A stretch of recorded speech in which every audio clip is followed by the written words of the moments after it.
Bonjour et bienvenue dans cette nouvelle vidéo. Aujourd'hui, nous allons voir comment rédiger une lettre de motivation qui accroche.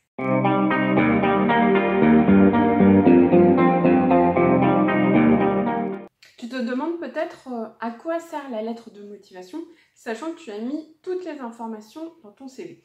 Eh bien, quand tu rencontres quelqu'un, tu ne lui présentes pas ta carte d'identité, puisque il y a des informations concernant ton état civil dans cette carte d'identité, mais ça ne dit rien de la personne que tu es. Eh bien, avec le CV, c'est un peu la même chose. C'est ta carte d'identité professionnelle, mais ça ne dit pas qui tu es et pourquoi tu as un intérêt pour ce poste, cette entreprise. Donc vraiment, l'intérêt de la lettre de motivation, ça va être ça. Ça va être d'apporter quelque chose en plus de ta personnalité et de ton intérêt pour cette entreprise. Alors, la lettre de motivation, est-ce qu'elle est lue ou pas? Eh bien, aujourd'hui, si c'est un copier-coller d'internet et que tout le monde réalise plus ou moins ou envoie plus ou moins la même lettre de motivation, effectivement, ça perd tout son sens. Et là, bon, elle a un peu mis de côté. En revanche, là, justement, tu as un coup à jouer pour te différencier, te démarquer. C'est justement de rédiger une lettre de motivation qui va venir accrocher ou en tout cas attirer l'attention et donner envie de te rencontrer, de t'appeler pour fixer un entretien. Alors, globalement, la lettre de motivation, alors il n'y a pas besoin qu'elle soit très longue, ce n'est pas un roman. Tu vas juste dire ce qu'il faut pour accrocher, mais tu vas réserver la suite pour l'entretien. Elle se décompose, enfin on peut la décomposer en 3 parties. Ça va être une phase un petit peu d'accroche.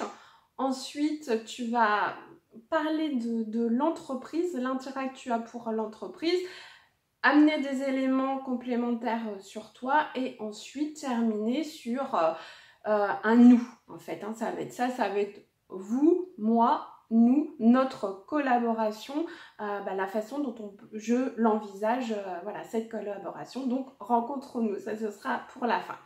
Donc, première partie, eh bien, voilà, tu veux susciter dès le début, marquer ta différence. Et donc là, il y a cette accroche. Alors, ça peut être ce qui est peut-être le plus difficile en fait de démarrer cette lettre de motivation. Alors, qu'est-ce que l'accroche? Ça peut être une question, donc quelque chose qui va vraiment accrocher la personne. Donc, alors je ne vais pas te donner d'exemple parce que sinon je sais que ça va être voilà, du copier-coller. Donc je te laisserai faire preuve de créativité en la matière. Mais voilà, ça peut être une question, alors pas vous cherchez un nouveau collaborateur, hein, quelque chose quand même d'un petit peu plus créatif. Pourquoi pas quelque chose, enfin voilà, non, je te laisserai chercher. Ça peut être également, pourquoi pas, détourner si l'entreprise a un slogan ou une phrase qui vient régulièrement, que tu as pu trouver sur le site internet, pourquoi pas le détourner. Ça peut être aussi un moyen assez intéressant de venir accrocher. Et puis, si vraiment tu as du mal, eh bien, je vais t'inviter à aller faire un tour sur LinkedIn. Tu vas voir qu'il y a des façons, en fait, des personnes, notamment qu'on appelle voilà, des copywriters, en tout cas des personnes qui ont l'habitude d'écrire des posts pour accrocher. Tu vas voir comment ils vont être structurés. Il y a toujours ce démarrage, une question ou en fait quelque chose qui vient interpeller pour dire par exemple, je sais pas, le mouton à 5 pattes existe-t-il vraiment, ou vraiment quelque chose qui donne vraiment qui donne envie d'aller plus loin parce que qui pique la curiosité. Donc ça c'est ta phrase d'accroche. Et puis ensuite, eh bien voilà, tu vas venir apporter des éléments te concernant. Et là, ce qui peut faire la différence par rapport à ce qu'on voit habituellement dans les lettres de motivation, ça va être la façon, ton état d'esprit mindset, la façon en fait dont tu te positionnes. Généralement, quand on est en recherche d'emploi, eh bien voilà, on est dans cette posture de quelqu'un qui recherche, qui demande, qui quémande. Et il y a une autre façon de voir les choses, c'est que tu vas venir apporter. Donc apporter tes compétences, tes aptitudes, ton potentiel. Et j'ai envie de dire, cette combinaison, vraiment, elle va être unique, singulière. Alors, pas dans le sens où tu es la 8e merveille du monde, mais c'est juste que chaque personne a vraiment une combinaison singulière entre voilà, ses aptitudes, ses potentiels, ses talents. Et la singularité dans la façon de composer tout ça, ça fait vraiment quelque chose qui va être unique. Je pense que tu l'as déjà remarqué, si tu as des collègues qui occupaient le même poste que toi, ils n'ont pas la même façon d'appréhender les choses, la même façon de classer les choses, de comprendre, de s'organiser. Chacun a vraiment sa singularité. Et là, dans cette partie-là où tu vas parler de toi, c'est ça que tu vas être amené à faire ressortir. C'est ce que tu viendras aussi développer dans l'entretien. Mais en tout cas, voilà, là, tu vas donner un avant-goût justement de ce que tu pourrais apporter et qui va faire donner envie de te recevoir et d'aller creuser tout ça. Donc, quelques lignes, hein, c'est pas nécessaire de faire un roman, quelques lignes suffisent. Et ensuite, comme je le disais tout à l'heure, terminer par amorcer en fait une future potentielle collaboration. Et voilà, qu'est-ce que ensemble, toi et l'entreprise, qu'est-ce que vous pourriez apporter, là encore, quelque chose vraiment de singulier. Donc, voilà, cette lettre de motivation, hein, comme je disais, ce n'est pas un roman, c'est vraiment, ça va venir apporter des éléments en plus de ton CV qui vont donner envie d'organiser un entretien pour en savoir plus. Et c'est vraiment là l'intérêt de cette lettre de motivation.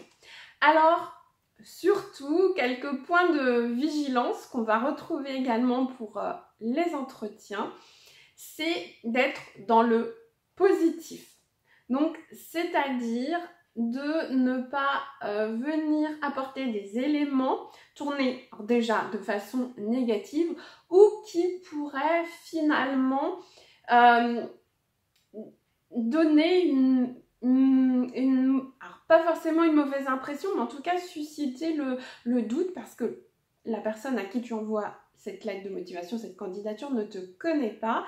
Et comme on dit, on n'a qu'une occasion de faire une bonne première impression et c'est avec cette candidature que tu vas faire cette bonne première impression. Donc des choses tournées positivement et là, comme dans l'entretien, ce n'est pas le moment d'apporter des éléments négatifs comme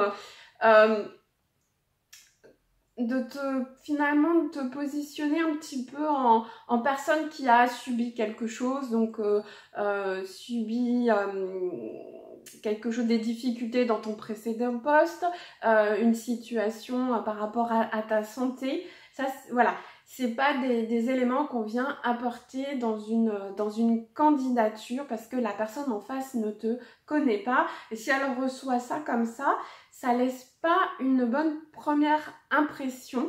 Alors quand bien même, voilà, ça ne remet pas du tout en question qui tu es, mais autant vraiment être là sur du positif. Et puis voilà, tu auras l'occasion ou pas selon les éléments, on aura l'occasion d'en reparler dans la vidéo sur les entretiens. Mais là encore, attention à la façon de tourner les choses pour pas que ce soit mal interprété. Parce qu'il y a toujours ça.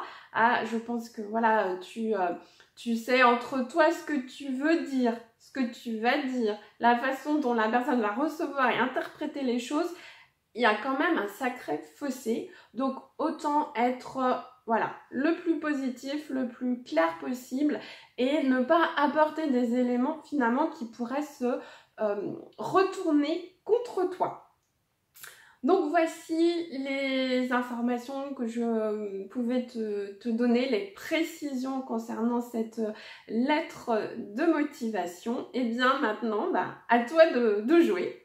Et puis si tu ne veux pas louper les prochaines vidéos, je t'invite à t'abonner à la chaîne et à activer la petite cloche pour recevoir les notifications. Je te dis à très vite. Ciao!